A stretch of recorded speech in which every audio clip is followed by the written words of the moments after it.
Hello there, and welcome back to the SWTVC podcast, where you will never find a more wretched hive of scum and villainy. I'm Evan, and today I am joined by my teammates John and Lewis to do a little bit of a deep dive into the hottest talk of the town, the latest TVC HasLab. But before we dive into all the music and blasters and old Jedi masters of it all, we've got a couple of our usual check-ins here at the top of the show. Mail call. How you guys doing? Have you guys gotten anything interesting lately? All good, all good. I haven't. I'm going to start off, but normally I'm the one that goes, yeah, I've got this and I've got that. No, it's been really quiet here. I think I got the Huyang wave literally a week or two ago. So that's only just come through. And I think most other stuff that seems to be hitting for you guys, we've still got earmarked for sort of end of July even. So yeah, the only thing I've had in is the Disney Pride droid, the R3RN8. Have I got that right? I think. Mm-hmm. But yeah, other than that, it's been pretty barren. Yeah, it's been, John, I see I accidentally skipped over your note. Yes. It's been, a bit of a slow start to the year. So it does seem over here, Lewis, a lot of things are starting to arrive, though the dates on some of these items are a little different from the original dates for that. So, John, I know we got the Escape from Order 66 set here from Amazon. Yeah, a couple weeks ago, I guess, but I don't know if we discussed that on the episode. Not that it's the most thrilling thing ever, but one of the items that's come in, and yeah, the Huyang wave. I also got that very late. I think Pulse was one of the last places to ship it out, so I only opened those a couple days ago. And my axe woves split in half because somebody forgot to glue his torso pieces together or something. Oh, cool! So that was fun. Maybe it's a spoiler. So now you got to buy another one. Yeah, a third axe woves. Maybe it's a season 4 spoiler. I don't know. But and then so no, people are talking about the card scuffing issue. Won't get into it a whole lot, but it's still persisting on this wave. Some retailers have said it's very bad on this wave. I lucked out from Pulse. I at least got a good sample of each of them. I know there's discussion online. They're still working on it. Hopefully something happens soon there. And then I don't have anything else newer than that, but I know some people are getting the Kanan wave, like Entertainment Earth shipped some pre-orders. Our friend Toys Are the Way has reviewed them on his channel. Yes. They look amazing. Yeah. And the Deluxe Zeb, continuing the Rebels mini beat, has shipped out from at least Big Bad Toy Store. You don't have that, Lewis, right? No. Again, I think that's a good couple of months away still. I can't remember the date off the top of my head, but looking on my list, I think the earliest stuff I've got is the New Hope reissues, which I think is still beginning of July, and then I think the other stuff is end of July. So it could come sooner, but at the moment, there's no sign of it. Yeah, with the Leia wave, like I know Middle-Aged Kiwi Man got a few of them to review down in New Zealand. Hasbro showed Leia and Jedi Master Soul from the following wave at MCM London Comic Con a few weeks ago and gave Bosk's Bounty a Leia sample to review, so he has a review up on his channel.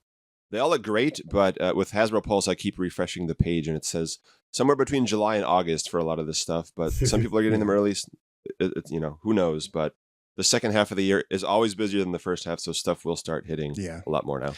Amazon, actually, like the Leia wave ended up leapfrogging the Kanan wave on Amazon because Kanan was supposed to ship this final week of May or first week of June. And then looking at it now, that got pushed back to August, but the Leia wave is now July. It's all a mess to keep track of. And then I got a shout out. Evan, you and I, we regretted it immediately. We forgot TC-14 on our episode 1 episode from Disney Parks. So they're shipping TC-14, the new Pride droid. They also have 6 of the new mystery droids in the parks. Evan, you were able to complete that whole set, as was I, thanks to you. Yes, of course. And a local friend here as well who helped me out. And we were going to talk about Galaxy's Edge. You just had a great trip there recently, but we're going to save it. Did. There's some more pressing news, but we'll get to it soon. Yes, the pressing news is that the rest of Lewis's droids are in the mail. So thank you for that. Yes. Going to another continent here in the next couple weeks. So. But yeah, nice. So in addition to the new stuff on our doorsteps, there's new stuff on our Disney Plus.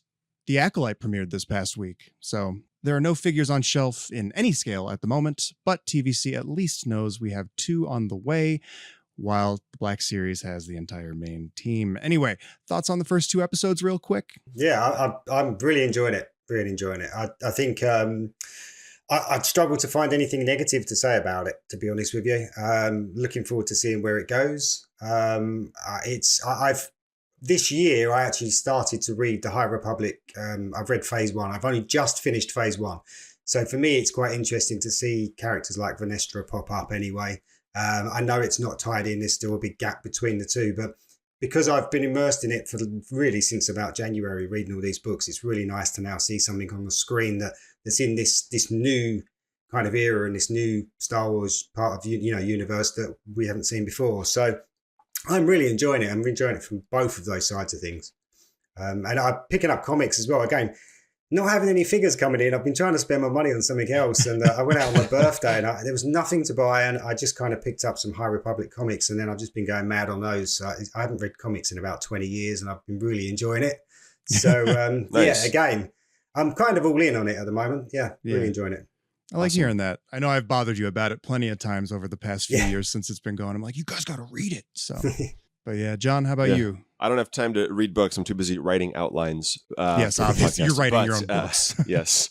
But which you will hear as an audio book here shortly. But yeah, I'm enjoying it a lot so far. I am reading the Living Force, which is kind of like an epilogue to the High Republic era.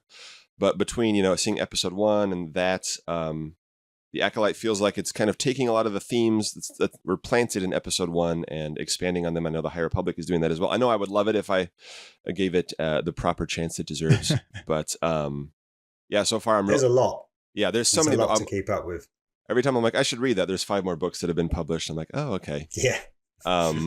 But yeah, so as far as the show, I'm really enjoying that. And yeah, really interested in seeing the side of the Jedi and learning more about the mysteries going on here. And I love all the new characters. I think especially Sol is really awesome to see. He's like a Qui-Gon before Qui-Gon sort of guy. And yeah, I'm interested to see the mystery unfold. I got to say real quick, best part, all the crazy wacky aliens and droids. The droids, the pilot droids, when they turn into chairs, their heads kind of folded in and their arms turned into armrests. I stood up and cheered. I said, oh my God, this was made for me. So thank you for that. When I saw that, I literally just thought of you. You were the first person I thought of. I was like, oh my God, that's wacky and dumb. And I can't wait for John to see that. So. I want to see them meet up with the train conductor droid from Book of Boba Fett. And yes. have an adventure out in the galaxy. Yeah, they've done the creatures really well, haven't they? Even the little cuts between scenes where they've sort of shown things on branches, and it kind of has that Empire Strikes Back feel to it, where you used to you see the snake coiling around before it pans to another shot, and I think they've done that really well in terms of just snipping those bits in. And it's a nice mix of all new designs and like bringing animation designs, or like we saw the Selkath. I know he's from Knights of the Old Republic, or a Zagirian in live action for the first time. I thought it was really cool to see. And Neimoidians, of course. I got to shout out the Neimoidians. More Trade Federation content in 2024, thank God. But who would have thunk? Yeah, watching it, to me, it watches very much like it feels a lot like the Dark Horse comics that I really loved in, the late 90s, early 2000s. Jedi get together to solve a mystery. There's a group of them that have to go to a planet. So just groups of Jedi just doing things, and the dynamics between the masters and the knights and the young ones. And I love that, man. It's playing out exactly like how a 13-year-old me would love to see this. If I could go back in time, as much as I love some of the other stuff that's come out lately, this is, I feel like, the one thing that I would show from modern times to my younger self and be like, dude. But yeah, so I'm really loving it. But I think we can't spend too much time on this right at the moment, because it is time for us to hashtag return to Tatooine. Wow. John, take it away. Yes, so after delaying the announced and planned Vintage Collection HasLab ahead of their May the 3rd live stream, Hasbro offered no updates until June 5th, when they told us it was coming 2 days later, June 7th. A little bit of a surprise, but I'll take it. And of course, in that time, it accidentally went live on Hasbro Pulse twice, so we all knew what it was, but it was still great to see them finally reveal the Mos Eisley Cantina. Woohoo! So we all know these quick HasLab facts, but sometimes people jump in every different points. Might be your first HasLab. Just got to throw it out there. Some of these ground rules. The campaign runs from when it launched 11 a.m. Eastern Time, June 7th, ends 11:59 p.m. Eastern Time on July 8th, which is just over 31 and a half days, shorter than the usual 45 or so day campaigns, probably because of the delay. We also know that the next G.I. Joe HasLab is coming at San Diego Comic-Con sometime between July 22nd and 25th. So presumably they want to finish this one before then, as they have pulled back on doing multiple HasLab campaigns at a time. We all remember when the Black Series Rancor was running, there was also a Ghostbusters and a G.I. Joe HasLab running. I think they're kind of trying to pull back on that. I do know a couple people that did back all three, or, they backed all three. They only ended up having to pay for two of them, but Yeah. It can be a lot if you're interested in all these properties. But so, of course, if the campaign is successful, backers get charged the minute it ends. You'll be charged when the clock strikes midnight Eastern time and the calendar strikes June 9th. Do calendars strike? This is for everyone who backs, regardless of whether you back on day 1, day 31, day 23, day 12, whatever. Everyone is charged at the end of the campaign. And as we said, some of the stuff we mentioned during mail call may be shipping for you around that same time. But if you're getting the HasLab, I would say you should probably consider prioritizing that first. The mainline figures will still be available later. Some things sell out, but the HasLab will never be offered again, and it will not be available for these prices on the secondary market.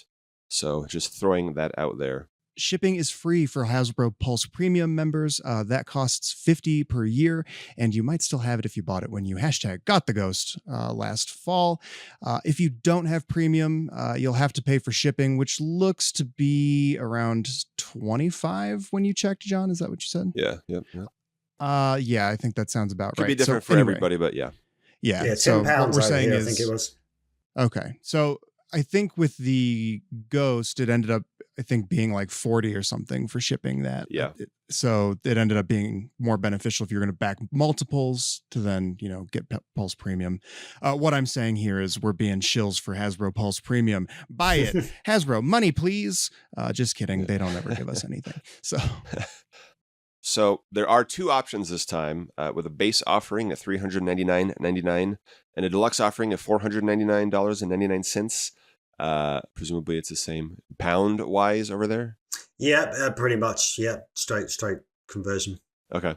So we'll get into the differences between those shortly, but no matter which one you back, it will add towards the backer total. So if you back 2, it counts as 2. If you back 3, it counts as 3, that whole thing. The campaign needs 8,000 backers to move into production and features additional stretch goals higher than that, which we will get into. Let's see, at the time of recording, it has 3,420 backers. 420, nice. But so we're a little over, we're at the 27.5-hour mark at the time of recording. Not quite halfway there, we're getting there. For comparison with previous campaigns, the Barge backed on day 43 when it hit 5,000 backers. It was the first one, wasn't available internationally, all that stuff. The Razor Crest backed on day 2 when it hit 6,000 backers, and the Ghost backed on day 5 when it hit 8,000. Again, go listen to our previous episode, 'Twas the Night Before HasLab, where we discussed all the nitty-gritty on all these previous campaigns. Just one quick thing that, while the Ghost backed on or the Razor Crest backed on day 2 and the Ghost backed on day 5, the difference is, 6,000 to 8,000. The Crest did also hit the 8,000 backer mark on day 5 as well. So the Ghost and Crest campaigns performed pretty similarly until the end, where the Crest really blew up. Not in the show, but also exploded in popularity. Yeah. So it'll be interesting to see how this one compares, which you can see at websites like geekdadlife.com, who has a great tracker for at least the last 2 campaigns. I'm not sure if he's doing one for this one. Hopefully he will be. And Rives Junctionite on Instagram posts trackers as well as predictions for how he thinks it's going to go. And he talks about his track record as well. So take everything with a grain of salt. Never know how these things are going to go, but it's fun to compare. And as always, these campaigns do tend to get their vast majority of their backers in the first few days and the last few days, with kind of a big dip in the middle. So it will be interesting to see if shortening this campaign by about a third will change anything on that front. Interestingly, Rives Junctionite put a post up just a short while ago highlighting that the last day always gets more backers than the first day. So that's an interesting little fact, because obviously we're not quite halfway yet. But if we were, it might make you feel a little bit more confident. But yeah, we are where we are. Yeah. I've already been talking a lot. Get ready, buckle up for more, because going to give some quick background. just got to give some quick background on the Cantina in the movie, since some of the stuff will come up as we get into the nitty gritty details. So shout out to Pablo. Yeah, quick. Not so quick, but shout out to Pablo Hidalgo and Tom Spina, who have held amazing panels at celebrations over the years on the Cantina, where I learned a lot of this stuff. As you may or may not know, the Cantina is probably the most patchwork scene in the entire saga, edited over and over across space and time. So a lot of the finer details don't quite line up if you look too closely at it. The exterior was filmed in Tunisia. Then the interiors were filmed in London. Then there were reshoots in Los Angeles to add more aliens. So anytime you see the actual bar or the aliens that are visible in the wide shots or the back streets, that's London. Most of the close-ups of the aliens in the alcoves were shot in LA, with a couple small exceptions. But you can see a rough cut version of the scene that's entirely the London footage and aliens on Disney Plus, where you get to hear Wuher and Dr. Evazan speaking in their British accents. We don't serve that kind here. And so that's some British representation for you there. Yeah, but Lewis. Brilliant. What are you doing? But of course, George Lucas, of course, tinkered with the scene in every major version he released, from replacing aliens in 1997 to famously tinkering with the Han and Greedo confrontation in every version released in 1997, 2004, 2011, and 2019. There is also a lot of confusion on the actual layout of the Cantina that I've seen come up a lot lately. There were some quote-unquote blueprints in the Star Wars Technical Journal published in the mid-90s that were created, obviously, 20 years after the movies. In the VHS era, that accidentally included some additional alcoves that weren't in the movie, which led to other publications carrying forward these mistakes. So if you're upset about the Cantina not matching those, you shouldn't be, because they were wrong anyway. CantinaCustoms.tripod.com, an old website, still good, has a rundown of these various attempts to map the Cantina. Settles on one that looks a lot like what Hasbro produced here, which we now know is more accurate thanks to much better reference and imagery being available in our modern day and age. But between an accurate reference material and the fact that it's, the scene itself is a patchwork across continents and decades, it's hard to place exactly where the characters are supposed to go. A major example being the modal nodes were filmed in Los Angeles, so there's actually no real dedicated space for them to go in the London set. Some reference material based on the Technical Journal said there was a bandstand, and the holiday special Cantina set had a completely different layout from A New Hope, where the band was out in the open at the top of a staircase, which is adding to the confusion here. In the movie, in A New Hope, they were filmed against the alcove set that was built in Los Angeles, so they are just meant to be standing in one of the 6 alcoves. Which one that is, I'll leave that to you. But yeah, that's what we're dealing with here. So that's going to create some real problems when people try and set this up, assuming it gets backed, of course. But yeah, where do you put things? That's going to kill me, guys. Yeah, I don't know. And you sent a post that, people have tried to track it over the years, and that website I mentioned has. But if you look in the movie, you'll still see in the alcoves the London characters, the extras and stuff, which don't line up with the LA reshoots. So it's like, where are these things supposed to go? I don't know. It's our collections. We can do what we want, but we want accuracy, of course. I don't know if you mention it later in the outline, because nobody reads. They mentioned in the stream that they poured over, all of this behind the scenes footage and reference material to make sure it was accurate. And it's, looking at this stuff where it's, well, what is accurate? It's not even accurate to itself in the movie. Yeah. And then as I was going through trying to just find simple images of some of these iconic characters for, graphics and whatnot, boy, howdy, is it difficult to find any meaningful, decent, clear photography of the finer details of any of this stuff. So it's like, all right, I feel like they may have had to, be a little bit imaginative on some of these things and fill in the blanks. I would disagree with that. They actually did do their research quite well. It wasn't a knock on them. No. Yeah. But yes, but also the reference that is available to us, everything that they did matches what we know quite well. I'm just saying it is a patchwork of how things are supposed to fit. But yes. Yeah. If you want to get into the features of the Cantina, I can take a breather for a minute here. Yeah, so the features of the Cantina on the $399.99 base offering, it includes an external entrance facade, a main Cantina entry archway and stairs. This is where Luke enters with the droids and where Han exits. It includes a large bar, and so this is the first time the distillery has ever been done in 3 3/4 inch. Wasn't that done for the Black Series for their little exclusive LFL 50 set? Yes, and that chapped my cheeks. Because between 2002 and 2000... Did they get the whole piece in the middle? Sorry, did they? Because I know they got half a bar, didn't they? Did they get half of the middle as well? Or did it was just like come with a very tiny version of it. Right. Yeah, you were supposed to buy 2, but it was limited to 1 per person, and you end up with doubles of the figures included. But yeah, so between 2002 and 2007, Hasbro offered modular parts of the bar in 3.75 with figures and multi-packs, but never included the distillery in the middle. So for me, I'm very excited to finally... I've been waiting to finish that little diorama for a long time, so I'm finally able to do that. But yeah. It's finally here. And then on top of that, there's also 3 modular sitting booths, which is the entire left side of the bar. There are archways for those, 8 round tables. They can accommodate lighting if you want to put some underneath, since in the movie they have lights on the tables. There is 1 large rectangular table, 4 tall stools, 15 short stools, 5 single-seat chairs, 4 2-seat benches. All the better for, I can't pronounce this. So. I know, this is I'll take it. All the better for Mayum, Oneth, and Feltapern Travag to snuggle up on. We all know them, of course. So totally didn't even want to read those names. 8 different types of cups, so over 100 total cups. Barware includes pipes and accessories, sticker sheets to decorate the walls. Yeah, shout out to Cheyenne Jabelli, hope I'm pronouncing that right, in the Star Wars The Vintage Collection Facebook group, who translated all the Arabesh lettering on the sticker sheet.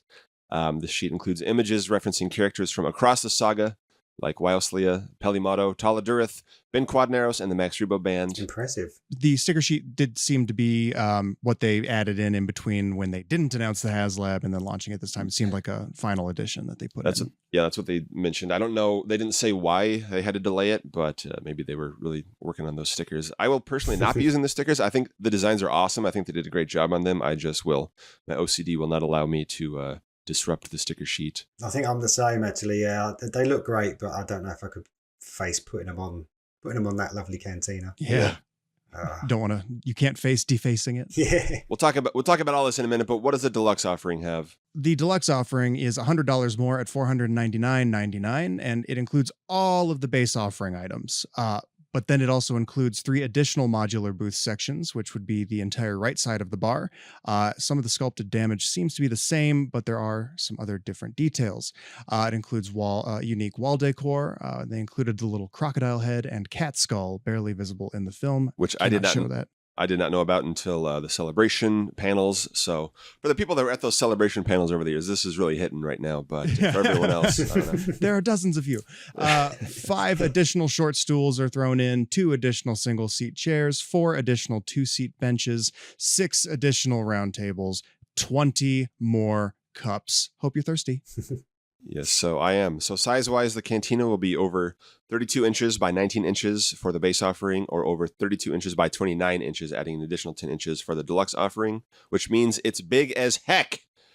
So what do you guys think about all this? It's pretty impressive. Yeah, pretty impressive. When they reeled off those dimensions, actually, I think Emily did say it's comparable to the big Millennium Falcon. Mm-hmm. And so having one next to me, the first thing I did was grab a measuring tape and sort of just tried it. And it's actually a little bit wider. A little bit longer, but a little bit narrower. But once you add that extra deluxe offering onto it, it goes even wider. And I mean, it's big. Wow. It's if you hold a tape just around that, I mean, it takes up quite a bit of real estate, to be fair. So, looking forward to that. But yeah, let's hope it comes through. Come on. For listeners, when Lewis said Big Millennium Falcon, both John and I turned to look away from our screens to look at our Big Millennium Falcons that are, I think, behind us. I hope our listeners did the same. Yeah. But I thought it was interesting, the modularity of it all. I know, Lewis, you do a lot of photography. Do you like that? Will it be better for displays? Yeah, what do you think about that? I think that would be great because you can, perhaps move a section out to photograph it better. One thing actually I did notice, Emily had commented on Facebook somewhere. Someone had mentioned they love it, but they just don't think they've got the space for it. And Emily did mention that the reason they made it modular was so that it could be a bit more shelf friendly. So the idea is, I guess, you could just have a couple of alcoves on the shelf, or perhaps you could just have the bar on a shelf. And I thought that was a really good point because it shows they've really tried to think about all the different ways that people might display this. It's, I'm sort of I was thinking about this last night, when you get excited about it, all of a sudden I'm already thinking about when we're going to put this thing. And if you think about the barge, it's very one-sided. You know, when you look at the way that the barge presents itself, you take the panels off the side, everything you can see from the top, you can put it against the wall. And I think with this deluxe version, this is a coffee table piece because it's just got, you know, a full 360 degrees. Yeah, you've got to be able to see all the way around it. But, you know, if you don't have the space for that, then you could go for the base offering, and then you could even break it down further. So I think they've really thought about the way it displays, and I really like that. Yeah, and even like the back walls behind the alcoves are removable. So like if you wanted to have the full deluxe offering, you could remove those back walls, and you can still be able to look into the cantina. Yeah. So there's a lot of options, and I was getting excited. I was actually yesterday during the live stream, I was desperately trying to pull the images so we could post on Instagram at SWTVC. Please follow, like, and subscribe. But yeah, so I just rewatched it again. I was able to pay more attention to the actual presentation today, and just seeing it all and seeing them move it around and all the different things you can do, that I was really getting excited about, you know, all the different ways you can display stuff in there. Yeah, I think it looks amazing. Like it seems like a souped up version of the, you know, Boba's throne room from last year. Kind of similar vibes with all the accessories and the different ways you can put stuff together. Kind of the zenith so far of their playset experience. Yeah, it looks pretty awesome. I'm pretty excited to kind of see how they do the packaging for this. I know this sounds super nerdy in the weeds, but like with the Boba's throne room that you just mentioned, opening that up where it had like the, you know, the mini boxes, and then you flip those open and it's got all these pieces arranged in there. Man, that was super satisfying for me. I loved looking at all of that. The presentation was a lot of fun, so it was really fun to explore all the pieces of that set. John, I'm sure you'll figure that out someday if you ever open it. I open it. Okay. Oh, you opened that, but not your ghost. Yes. No, not your crest. I definitely haven't opened the ghost because it hasn't arrived yet. That box for that throne room was huge. I mean, when giant. That turned up, because I got 2 of those, and when that turned up, I was kind of like, wow, how big is this thing? You didn't realize how big it was going to be. Yeah. And, you know, that isn't nowhere near the size of this cantina. So whether it's going to come, I mean, I assume they're going to try and put it in one box. I mean, the barge box is pretty huge, isn't it? Yeah. But whether then that, if you have the deluxe, you're going to get an extra box with it. I'd be interesting to know how they're going to handle that. Because I was wondering about that. I doubt they're going to have like a full base offering box and a full deluxe offering box. I assume they'll have one box for the base offering plus like another box for the deluxe offering or something. I'm really not sure. I am interested to see that. Can I just tip the hand of my mental distress that I backed a base offering and a deluxe offering, not because I wanted or needed the entire thing, but because I needed both versions packaging in my collection. I was wondering about that. God bless you. I backed 2 deluxe. I don't even know why, because I always buy 2 of these HasLabs or 2 of these big playsets to get the carded and opener figures, and then I don't do anything with the second item, or in the case of the Razor Crest, don't do anything with the first item. But yeah, I don't know, and I'll probably end up saving it and saying I'll use one for A New Hope and one for Mandalorian. Now I need a third for Clone Wars. I don't know, but and then I've only backed one. I've gone for the deluxe, obviously, but for me, I don't know. I don't keep anything on cards anyway, so I'll be opening those, and I just can't see myself. I'm just gonna have to find a space to store a second one, and I've just resigned myself to the fact that I don't have the space. So I'm just going for one, and that's it. I'm good. Look at you being responsible. And I don't have the space, but I'll figure it out later. Yeah. I don't have anywhere to display my carded figures, but I keep buying them. Yeah. And then in terms of the size, I am a little bit, you know, it would have been cool to see it in person at Comic-Con or one of the other events or whatever, like they did for the Ghost. I think that helped people kind of visually understand the size of this thing. I do like that they at least had it in the stream yesterday, so you can kind of see how enormous it is, and giving those points of reference to things we already own was nice as well. Yeah, but it looks awesome. Yeah. And John, you wrote here did you already mention the cardboard cantina? No, but so yeah, Hasbro previously offered a cardboard cantina in the Power of the Force line in the late 90s. Safe to say this one is a little bit cooler than that. Do you guys have that one? Yes, I do actually have that. I don't think I ever opened it. I actually had, because you're forgetting, I actually had the original Kenner one as well. Oh, yes. And in fact, as a kid, that was the only playset I had. I had plenty of vehicles, but it was the only actual playset I had. Sadly, it's the one thing that never made it through into my adult collection because it had a cardboard backdrop and it got used. I mean, I used that a lot. And to be fair, that's another reason why I'm quite excited about this, because I've always had that connection with that Cantina playset. So yeah, that one, the Power of the Force 2 one, I have got. I never set it up actually. I think I took it's come with a Sand Trooper, didn't it? I think I took the Sand Trooper out. And never set the display up. Yeah, that's exactly what I did. The cardboard one, because it was already superseded a few years later by the bar pieces, in my opinion. So yeah, I think I have those displayed, but I will be happy to upgrade to this if and when it hopefully unlocks. Speaking of unlocks and piggybacking off of the base offering, figures. There are figures with this thing. 3 figures are included and 3 are tier unlocks. So someone take us on a walk through these. Me, I guess. But Wuher, or as you say, Wuher. Because so this guy is included, the bartender, of course, if you don't know him by name, Wuher. You should if you're listening to this show. But he is included as part of the offering, whether you back the base or the deluxe version. This character was previously released in Power of the Force 2 in 2000 as a fan club exclusive with a droid detector Comtech chip and sold alongside a celebration badge featuring Wuher art on it, which was insane, but I loved it. That figure was later retooled with a new arm to remove the permanent cup in his right hand and given a dirty brown wash that made him look like he was on Dewback Poodoo duty in a 2004 Kmart exclusive set that included some of those aforementioned bar pieces along with a retooled Dr. Evazan and a new Kitik Keed Kak, the praying mantis person. But this will be the first Wuher at all in over 20 years, and he looks amazing. He includes a cup with some sort of pink beverage in it, a blaster rifle in the same style that came with Bomb Vimden in TVC 1.0 over a decade ago, but seems to be a new sculpt. And he has interchangeable right hands to hold either of those accessories. He also features, one thing you can see is some of the character photography, some of the actor photography they did behind the scenes. And I checked that out. So he includes pants and shoes for the first time accurate to his actual costume. Obviously, you can't see his legs in the movie. He's behind the bar. But the previous figure had inaccurate wrapped boots like Luke and Uncle Owen.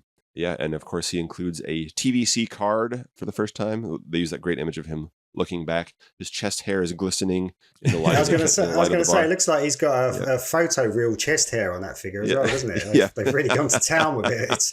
I think it's a first for a Star Wars figure to have chest hair like that. But wow. Thank God. Looks great. I love that. He's got the pointing left hand. He just looks awesome. There's a kind of a wash on him. He doesn't look quite as dirty as the 2004 version, but he looks pretty great. Yeah. And then also included are the Tonica sisters. It's time for Tonica. The time for Tonica is finally here. So their long journey to action figure glory is at long last complete, or will be once we fully back the bar.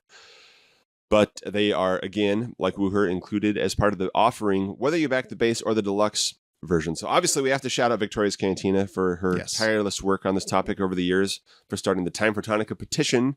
So be sure to check out her channels for more on this. Check out the episode of our show, this very show, where Evan discussed it with her 2 years ago. Yeah, she put in a lot of work on that, a lot of passion behind that. Yeah. So it's really cool. Again, similar to when we got the Jabba Goon pack with Velkin Taziri in there. It was fun to see something that was kind of a niche fan thing. Our buddy John Miko really campaigning for that character, and now Victoria finally getting these characters that she's been putting so much blood, sweat, and tears into supporting and raising awareness and excitement for.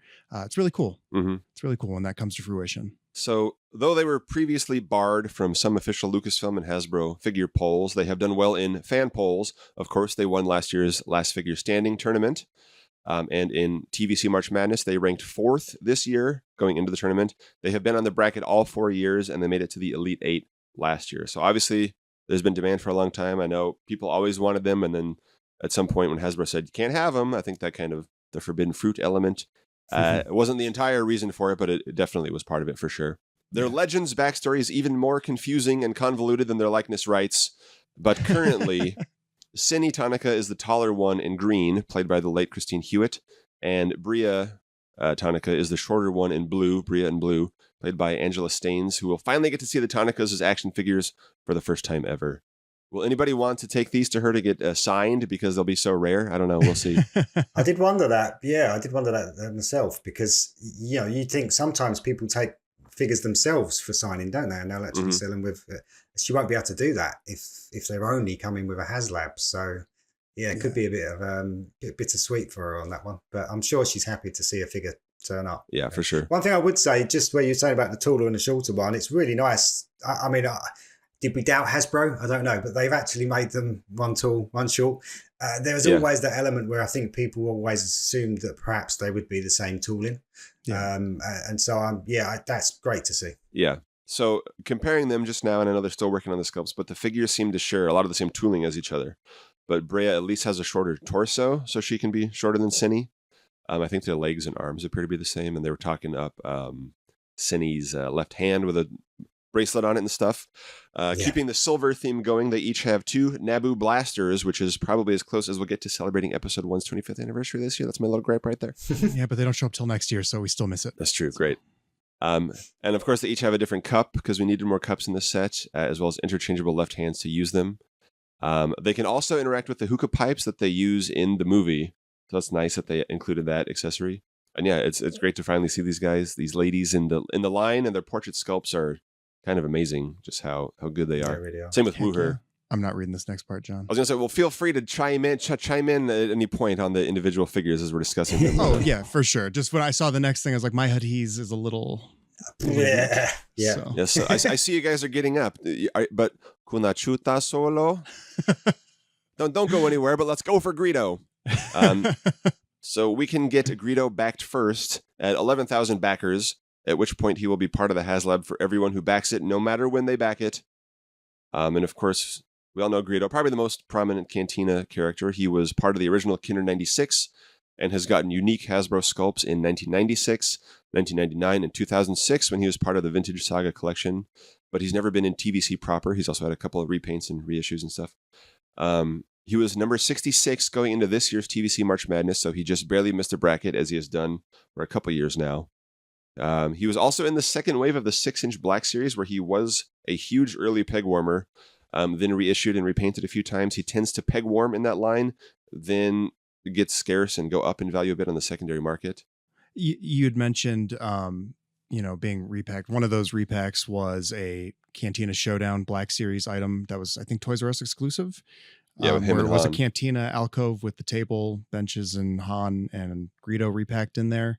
I recall seeing stacks and stacks and stacks and stacks of those for a long time. Yep, at same Toys here. R Us. So this Black Series collectors, you could have an alcove. It exists. You could have had it all. Cove. This sculpt looks similar to that one, but better because the eyes on the Black Series version were weirdly kind of like egg oval shapes. But thankfully, the Vintage Collection one has accurate round eyes. I'm sure there's some level of sharing going on between the sculpts, I think. But he includes a blaster and a cup with the Cantina's logo on it. Bet you didn't know the Cantina had a logo. I did, which is seen at Han's table.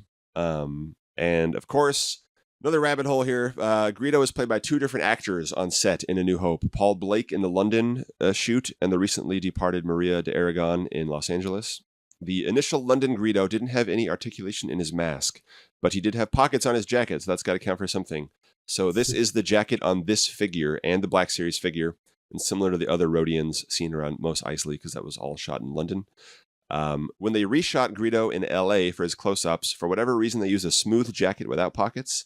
This is a jacket on the previous 3.75-inch Greedo figures and seen on the Kinder card back. By jacket, I mean vest, excuse me. You can see the London pocket version in the wide shot when he first encounters Han, which is the image on this new card back when he points the gun at Han's chest. But as soon as he sits down in the booth, his pockets disappear and his mouth is suddenly able to articulate. You can see the original. You've ruined the film for me now, John. Yeah. George Lucas he just ruined my childhood. Hashtag put the pockets back. I don't know. Anyway, we'll workshop it. But yeah, so don't look too close at that stuff. But if you do want to see the original terrible London close-ups, they are on that Disney Plus thing, and it looks absolutely awful. So that was probably why they reshot it. Yeah. But my humble request to Hasbro, as the officially only person to give a crap about this, is that if and when they reissue Greedo outside the HasLab, they got to use the original Kinder card and give him the smooth, pocket-free Los Angeles vest to match, please. There is also an image of this Greedo wearing high heels on set with the woman actor. I don't think they need to match that detail, but it could be a fun variant. Speak for yourself. I would love that variant. Can you get rocker ankles on a high heel figure? Yeah. We'll see. would it be an appropriate time to mention that, since you mentioned if and when they reissue Greedo outside of this HasLab, they mentioned during the stream that these tiered figures are on on exclusive card backs, but the figures themselves are not necessarily HasLab exclusive figures. I mean, they didn't say that, but that was reading between the lines. So what here, let me pull up. Yes, because there was a very obviously like intercut thing from Jing re-recording later. They weren't on set, but it's basically, at this time, the base offerings, the vintage collection Wuher, Cine Tonica, and Brio Tonica action figures will be exclusive to the vintage collection Mos Eisley Cantina HasLab campaign, with no current plans to release them separately. No current plans. Also, if we reach our stretch goal tiers, Greedo, Nabrin Leeds, and Aril Shus will receive exclusive card backs that will be only available in this HasLab project. So there is some wiggle room this time for them to be re-released later. Yeah. Because I don't know. What do you guys think about locking Greedo of all people behind this? I don't think he's at all locked behind this paywall. Really, I think this presentation is, of course, and it is cool to get it all together and like.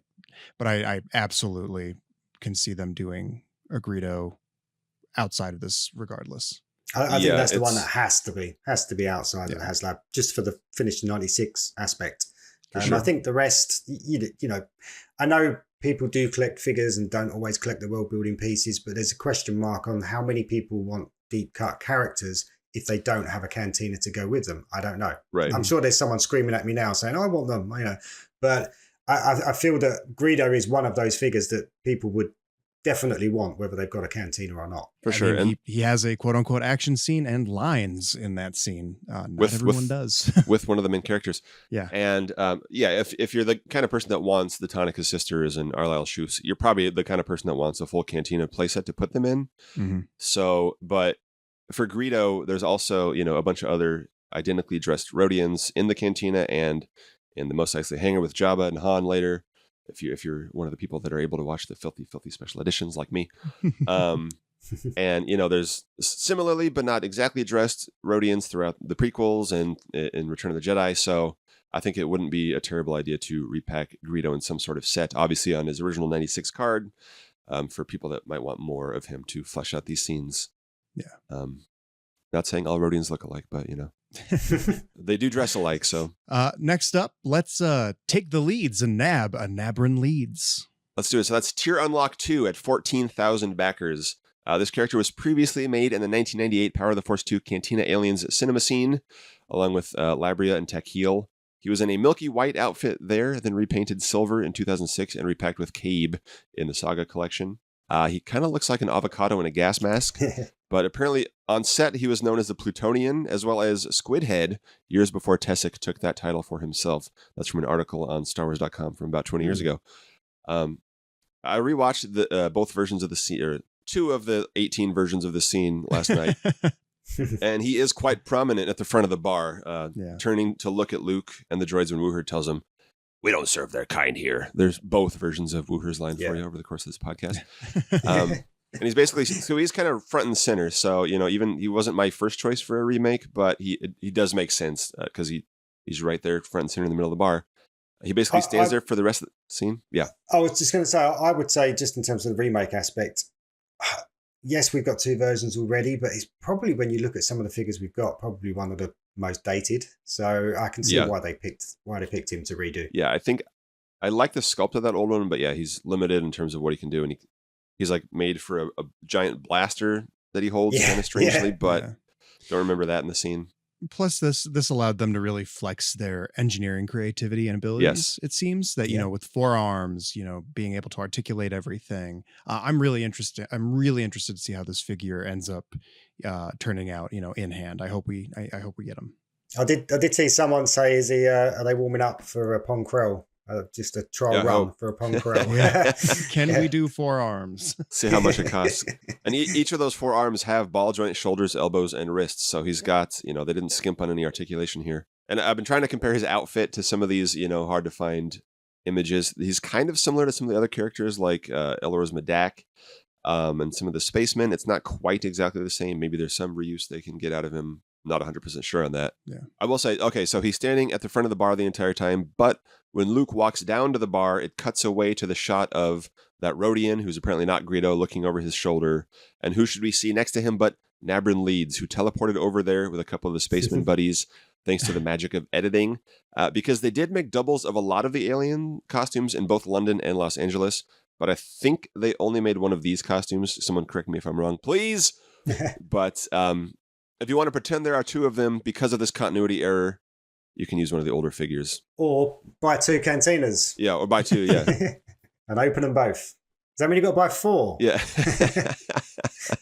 I need both versions carded. One for the bar and one for the alcove. Oh, I'm in danger. But you'll be shocked to find this figure comes with a cup, plus 2 blasters, which remind me of Zam Wessel's. They appear to be a new sculpt. I couldn't place if they were reused from somewhere else. And the best accessory in the whole set, for my money, an interchangeable hose so he can put it in his drink, which is kind of hilarious. Love that. Yeah. Who would have thought? All right. Next up, the final tiered figure. It is time for us to shouse wisely with Aril Shus. John, how do you say it? Help. Yeah, I don't know. Your choose wisely pun kind of helped us think towards shoes. I think that's I like kinda shoes. that's what Emily said it too. I've always been leaning towards shouse, but I don't know. We'll shout for shouse if we need to. Yeah. As you said, he is the final tier unlock, the 3rd tier unlock at 17,000 backers. The number of tier unlocks and their backers coincides with what the ghost was as well. And again, these are included no matter when you back. If we hit the backer threshold, they're included for everyone's Cantina. All of them. No matter it's basic, deluxe, it's included. Yes. And so Aril is also never before made like the Tonica sisters. And famous makeup artist Rick Baker brought in 2 hairy masks for the Los Angeles reshoots, one of which is this guy. On set, he was called Wolfman. The other one was called Hyena Man, which is confusing because Legends named him Wolfman, Shostavan and Wolfman. LXVI led later to the Clone Wars character Vulvif Mon, who I definitely remembered off the top of my head and didn't have to take a break to find that.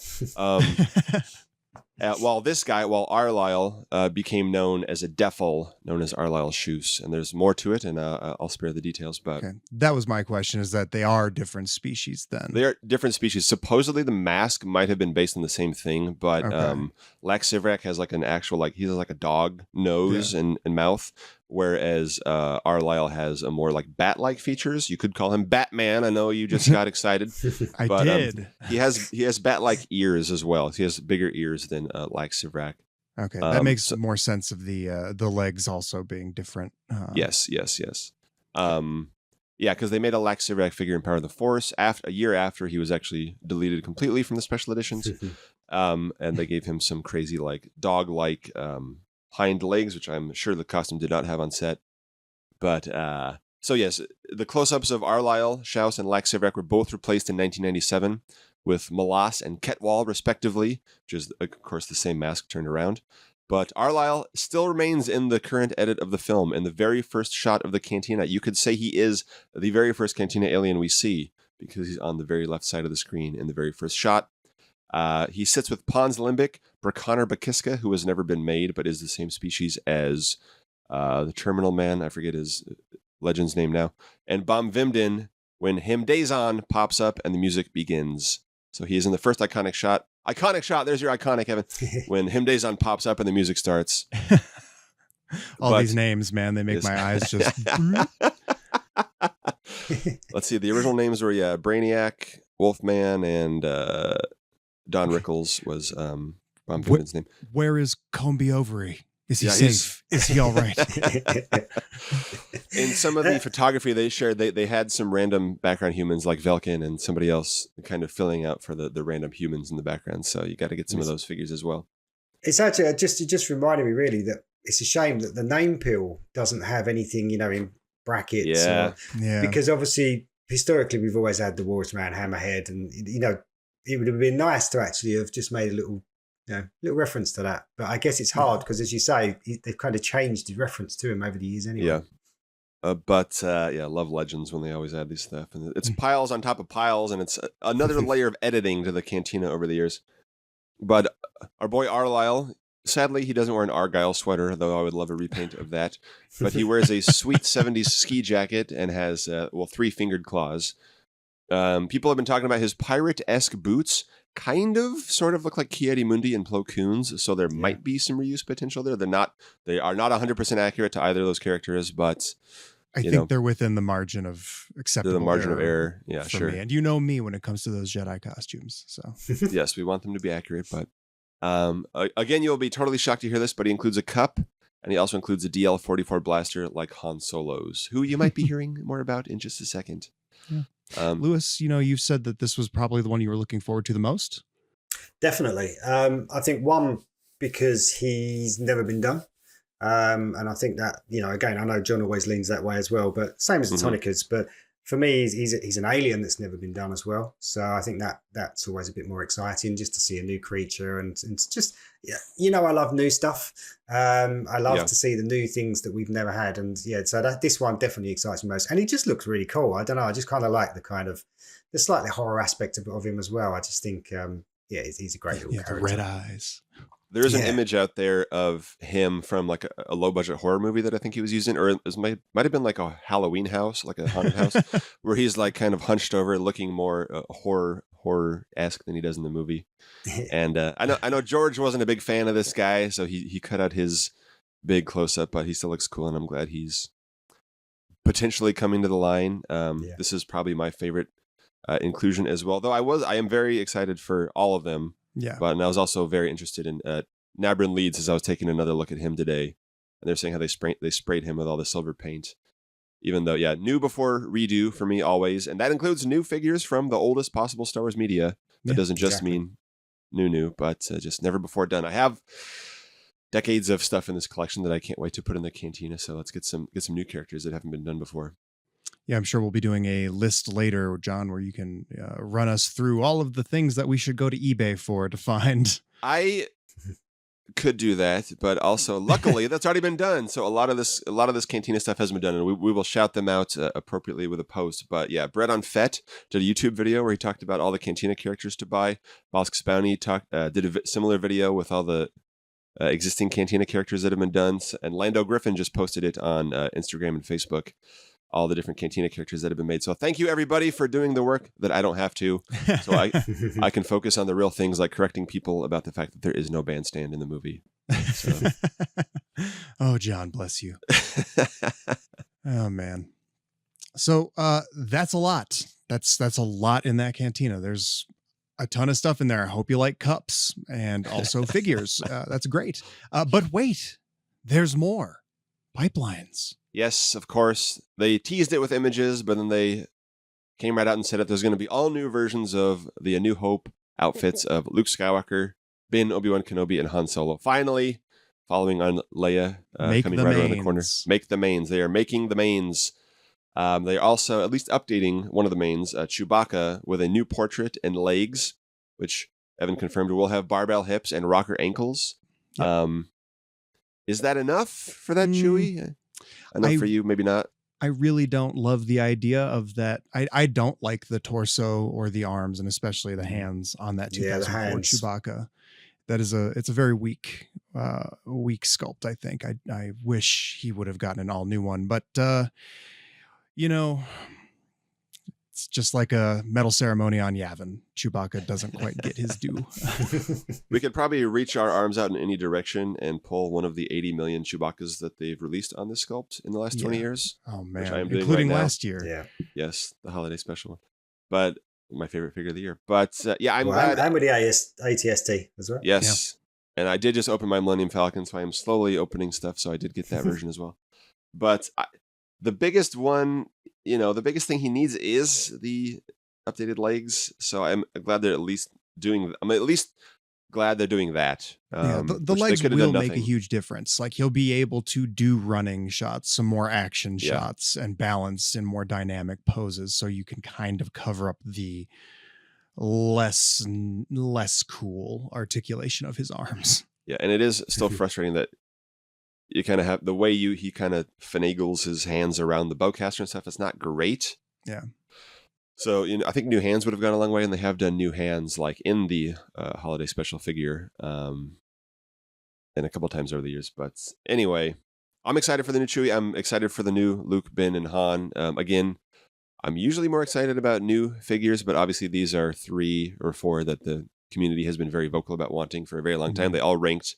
They all have been in March Madness. Han was only on 3 years, but the other guys were in all 4 years, or Luke and Ben were. So they and the Tonicas. So it's nice to knock out some of these incredibly highly ranked and demanded and desired figures. And they were shown off in very low lighting photography since they were kind of just hinting at them. They're still a ways off.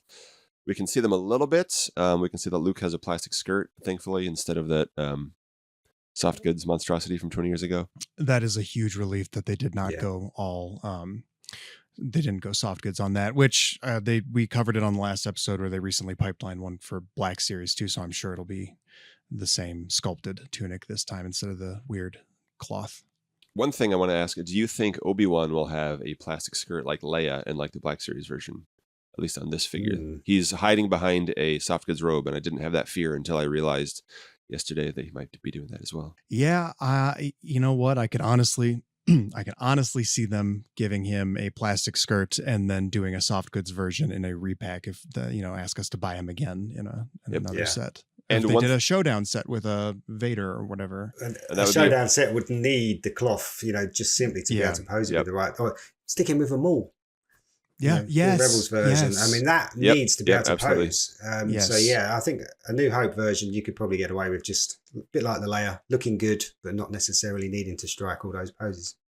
Yeah. And without getting too deep into it, of course, Luke, Ben, and Han all had alternate Kinder cards in the Kinder line. So I think maybe they could do the plastic skirt Obi-Wan on his original card with the yellow lightsaber. Falling backwards. Yeah, the goofy card, but still needed. Not great, not a great card, but needed to finish the 96. But his much cooler card with his hood up from the duel with the blue lightsaber would be a good time to put him out with the soft goods lower robe or the alternate version, whatever we don't get the first time. Yeah, definitely. So yeah, they're all coming late 2024 or early 2025 as part of the Return to Tatooine initiative. This is a new approach, according to Steve Evans, that they're taking to the vintage collection, just with their quote unquote brand story, I think is what. Yeah, I don't know. What that is.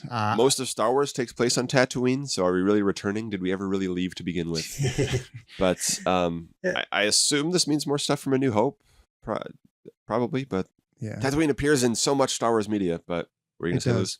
I was just going to say, I mean, Boba Fett, the Book of Boba Fett, we don't have a lot from that. That spends a lot of time on Tatooine. So, yeah, they could easily go that route. But I agree with you, John. It feels to me like they're looking at A New Hope when they're saying that.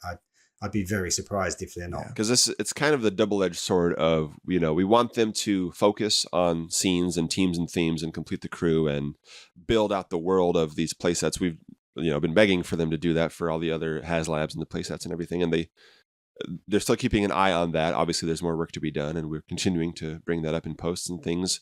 But at the same time, focusing on one thing means leaving out everything else, which is unfortunate. So it's kind of they always say it's about the balance. So hopefully they find a balance. I mean, again, Tatooine is a big part of Star Wars, but it's sorry, I was going to say again, we're looking at 9 newly tooled figures here. If we're talking about tiers, so HasLab figures, tiers, and what they've pipelined here.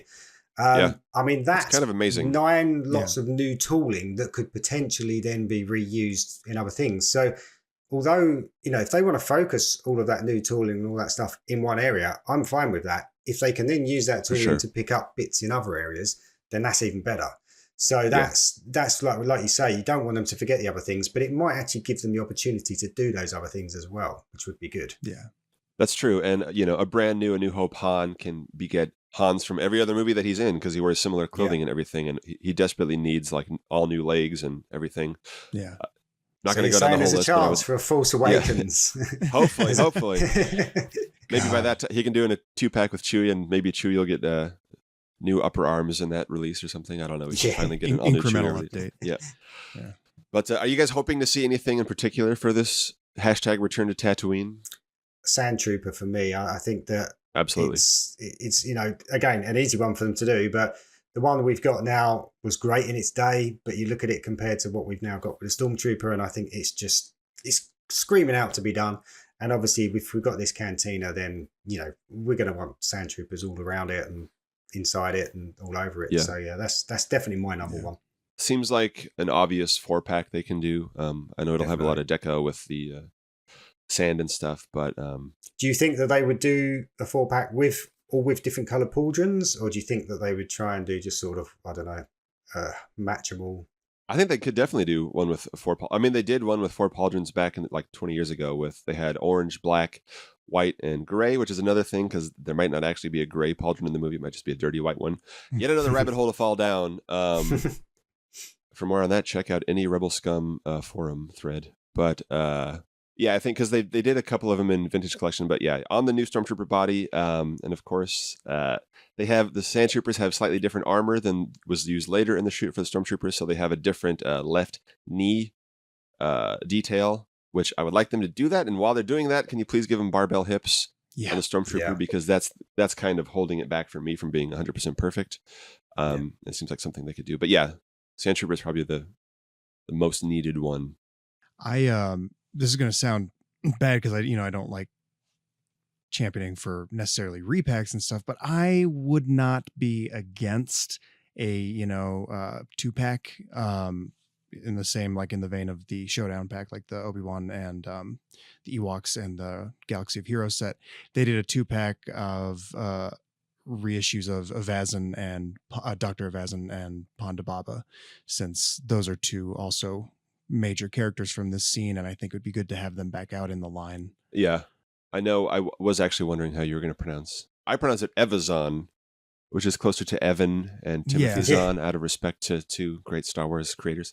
But I don't know how to pronounce any of this stuff. No, I don't either. It's pronounced I say Star Evazan. Wars, right? Is that Star Wars? Yeah, Star Wars. But yeah, I think that would be a good 2-pack idea. They did. I'm kind of holding out hope for a new head, at least on Ponda Baba. But I would, of course, love updates. And again, I don't want to advocate for anything with swivel hips and stuff, but I think those are. I think a lot of these, as you mentioned, you're going to have to, for collectors that haven't been super deep into the stuff for the past 20 years, you're going to have to go to eBay for some of these characters. I know Ponda Baba was reissued in Black Series. Yeah, in the 2015, 16. 2016, 2017. Yeah, somewhere around there, yeah. Oh, no, sorry. Yeah, I was going to say Dr. Evazan is probably one of my favourite TVC figures, always has been. It was one of those characters I grew up as a kid wanting a figure of, and they never really quite nailed it all the way through. We had some of the powerful ones were pretty terrible. Yeah. And so I genuinely love that figure. And but there's part of me that thinks I don't want them to update it just because it feels a bit wasted, because it's probably one of the better figures we've got in terms of articulation and everything it does. If they did it, great, I'd love it. But I'm torn on that one just because there's other things. You could at least photoreal, I think. Yeah, photoreal I think would help on him. Yeah. They could. Ponda Baba needs his original 96 cut. Needs is a strong word. That's one of the airbrushed cards. They didn't. They knew, they were like, we got to update this. But throwing it out there, it might be blasphemous. They could do a 2-pack of them on Rogue One cards for the Rogue One 10th anniversary. For my least favorite moment in all of Rogue One. Yeah. I love Rogue One, but that moment was like, oh God, why do they have to be here? It's Return to Tatooine, not Return to Jedi. Yes, that's true. I'm sorry. Yes. But I think they could cost out if they did just do a straight reissue of Avazin, whatever, who cares? Either way. If they did a straight reissue of him, but then to, cost out doing a little bit of an update to Ponda, if it was maybe his hips and a smaller head. And bigger head. Card back. Yeah. Bigger head. Sorry. Needs a bigger head. Yes. Sorry. I don't know how that head could get any smaller. Yeah. But yeah, definitely. So, my wish list on every category is a mile long. I would love some more never before made Cantina aliens like the Lutrillian or Tzizvit. Not my favorite character, barely visible in the final cut, but those are some of the unmade ones that I would love to see more of. Here's an easy one for you. There's a blue and black R2 unit that passes by R2-D2 and C-3PO when everyone's favorite iconic character, Garuf LaFoe, walks outside to snitch on Obi-Wan to the stormtroopers outside. But there's a really cool and unique kind of dark, it's like a dark R2-D2 that I would love to see that guy. Easy repaint right there. Is it the R2-D2 that they used for the the dome that they used for the space shots on the blue screen? It could have been, but it was like the silver part of R2D2 is black. I don't know. Watch the movie. Okay. But, no, I won't. I never watch movies. I've never seen this movie. One character who interacts with now the Cantina, the Razor Crest, and the N1. I really want to see the number one most requested Mandalorian figure in this year's March Madness, Pelimato. She's actually included in the HasLab on a sticker sheet. Can we get her included as an actual figure at some point in the line? She interacts with so many of our big purchases now across the saga. A Dr. Mandible might be a bridge too far, but I would love to see him. And then there's one that we haven't mentioned. Last request. Yeah. What do you mean? Toro Calican? Yes, King Toro. No. Moma Nadon. Black Series just got him. Yes, you're right. You're right. He seems like such a foregone conclusion, but yes. Yeah. So. So he was another one of the top, figures on our Take a Hint Hasbro list of, figures that have appeared in all 4 years of March Madness. Hammerhead for our older listeners, Lewis, so you can follow what I just said. That's Hammerhead. But it would be nice to get, we could do Kinner color repacks. I don't know if I need them of, the 4 Kinner characters, Greedo, Walrus Man, Hammerhead, and Snaggletooth.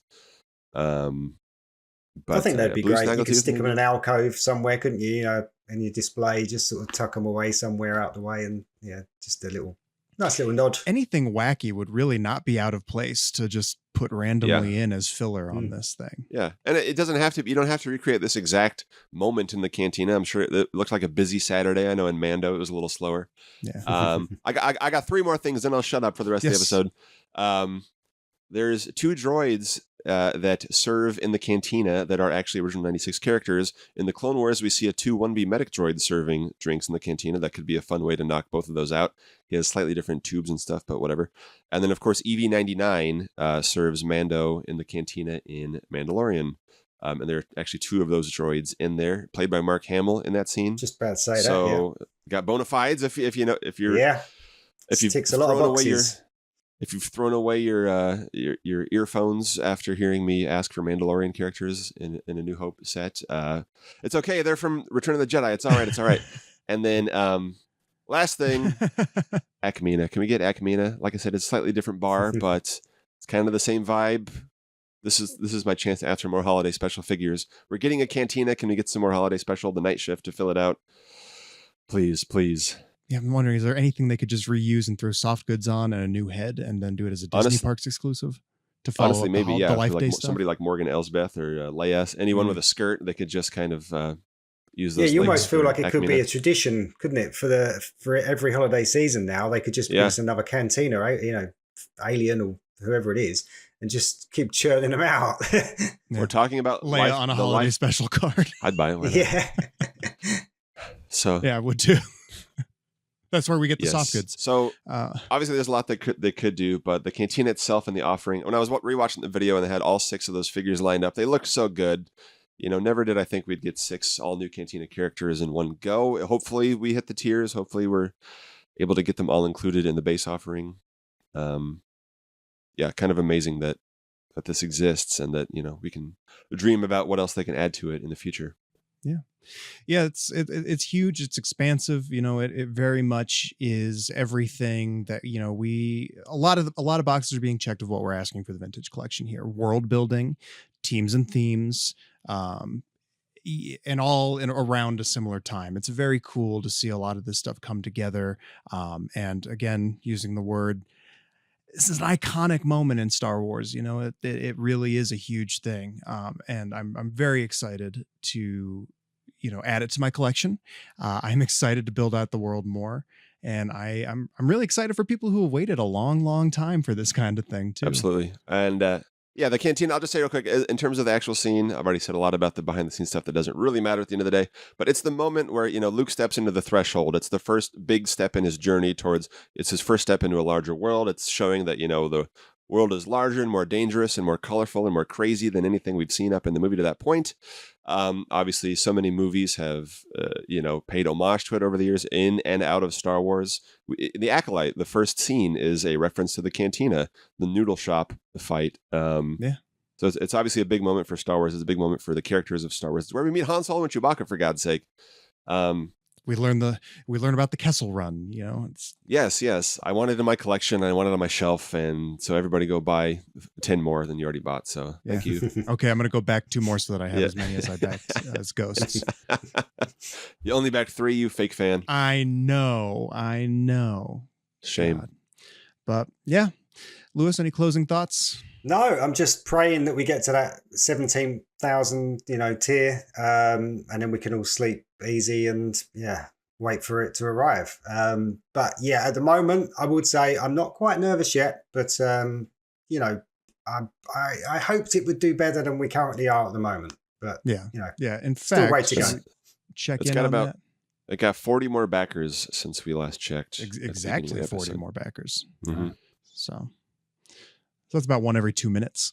Yes. So now we'll keep posting about it till everyone yells at us for posting too much about the Cantina, as they always do. We're either not doing enough, or we're either doing too much or not enough, and it's never the exact right amount. So I don't know. Yeah, you just get involved. You can't help it. But I personally, with these campaigns, I just find they're very addictive. You find yourself refreshing all the time. I mean, you can't help yourself because you just want to see it. You're just trying to will it over that next hurdle, aren't you? You know, get to another 1,000, get to another 1,000, and I think we'll all be a little bit happier if we can get to that initial 8. Yeah. You know, I mentioned, I've mentioned before on, I think our March Madness lives and maybe on a previous podcast where I was just very tired after the Get the Ghost, the HasLab campaign, which was only several months ago, a handful of months ago. Within the last year, yeah. Yeah, and that took a lot of energy. We campaigned hard for that. And I think people misconstrued my words of that I didn't want to support the next HasLab. Not at all. That's not true at all. I'm especially seeing it now too. It's like I just wasn't sure I wanted to dedicate as much of my own personal and emotional energy, physical and emotional energy into this.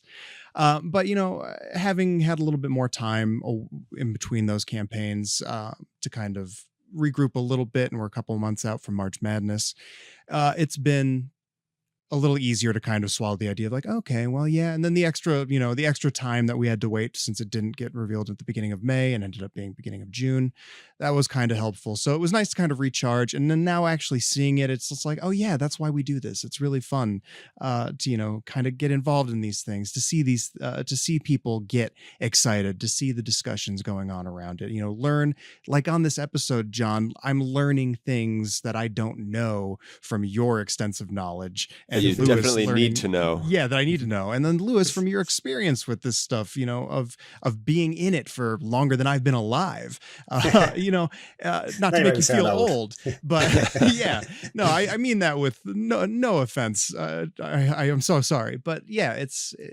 really fun to come together on this stuff. If you said to me, sum up your Star Wars childhood in one word or one scene, then this is it. The Cantina scene is the scene that sums up my Star Wars, Yeah. I mean, there it is. Man. Yeah. So yeah. All right. Well, I think that should probably do it for this episode, right? We'll say more. It's we got a long 30 days ahead of us. Yes. We'll be talking plenty more about this, I'm sure. This isn't the end, that's for sure. So alrighty, gang. That's it for this episode of the SWTVC podcast. As always, keep 375 alive. Back TVC. Back the bar. Woohoo for Wuher. Time for Tonica. Greedo backed first. Take the leads and choose wisely. And may the force be with you.